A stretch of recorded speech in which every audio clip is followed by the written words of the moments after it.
महोदय, जब से मैं बजट के बारे में थोड़ी समझदारी रख रहा हूँ, देख रहा हूँ, तब से ये पहली बार ऐसा बजट केंद्र सरकार की ओर से रखा गया है जहाँ भी चर्चा हो रही है बजट के बारे में, सदन के अंदर या सदन के बाहर, उस चर्चा के केंद्र में हमारा बिहार है। यह हम पहली बार देख रहे हैं। इसलिए मैं बिहार वासियों की ओर से, अपनी ओर से आदरणीय प्रधानमंत्री जी का, माननीय मुख्यमंत्री जी का हृदय से धन्यवाद करता हूं।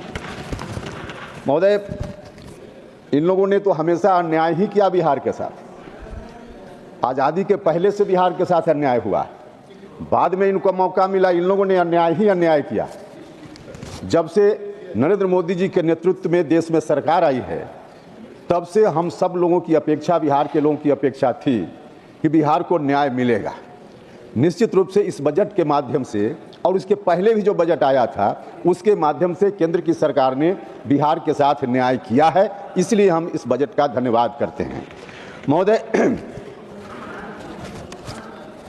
पहली बार किसानों की चिंता बिहार के संदर्भ में हम विशेष रूप से बोल रहे हैं, क्योंकि कृषि ही मुख्य आय का स्रोत है बिहार में। तो किसानों की चिंता बिहार के संदर्भ में केंद्र की सरकार ने, जो मौलिक सवाल किसान के हैं उस पर ध्यान देकर सरकार ने चिंता की है। महोदय, अभी नहीं, थोड़ा पहले ही चीनी मिल जहां भी चल रही थी प्रायः बंद हो गई थी। इसके पीछे अभी बोल भी रहे थे कांग्रेस के एक माननीय सदस्य की चीनी मिल बंद है। महोदय, लगातार राज्य की सरकार आग्रह कर रही थी, जब कांग्रेस की सरकार थी तब से, भारत सरकार से, कि इथेनॉल उत्पादन की अनुमति हमको दीजिए। लगातार कोशिश के बाद भी कांग्रेस की सरकार ने इथेनॉल उत्पादन की अनुमति नहीं दी राज्य को, जिसके चलते चीनी मिल घाटे में चल रही थी।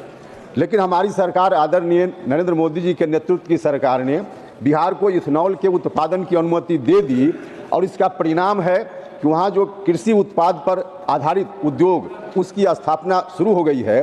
खगड़िया, बेगूसराय, पूर्णिया के इलाके में जहाँ सबसे ज़्यादा मक्के का उत्पादन होता है, इथेनॉल प्लांट अभी शुरुआत है, लगा है। उसके चलते पहले जो 12 रुपये 14 रुपये प्रति किलो मकई लोग किसी तरह से बेच पाते थे, आज दुगना से ज़्यादा दाम लोगों को मिलने लगा है। तो इस तरह से किसानों के लिए इस सरकार ने सोचने का काम किया है। महोदय, बिहार कृषि प्रधान राज्य है और किसानों की अपनी समस्याएं है। बिहार का एक भाग सुखाड़ से परेशान होता है और एक भाग बाढ़ से परेशान होता है। जो बाढ़ से परेशानी है, मैं सुझाव सरकार को देना चाहता हूं कि नेपाल से बात करके उन इलाकों में बाढ़ की समस्या का अस्थायी निदान निकल पाए, इसके लिए भारत की सरकार को पहल करनी चाहिए।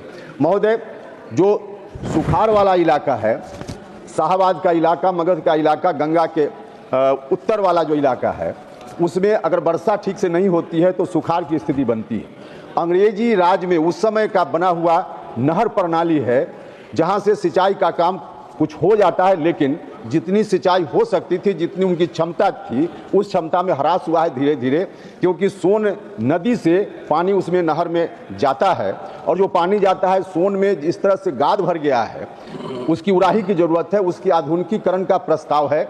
मैं भारत सरकार से मांग करना चाहता हूं, सोन नहर के आधुनिकीकरण के प्रस्ताव पर निश्चित रूप से केंद्र की सरकार विचार करे।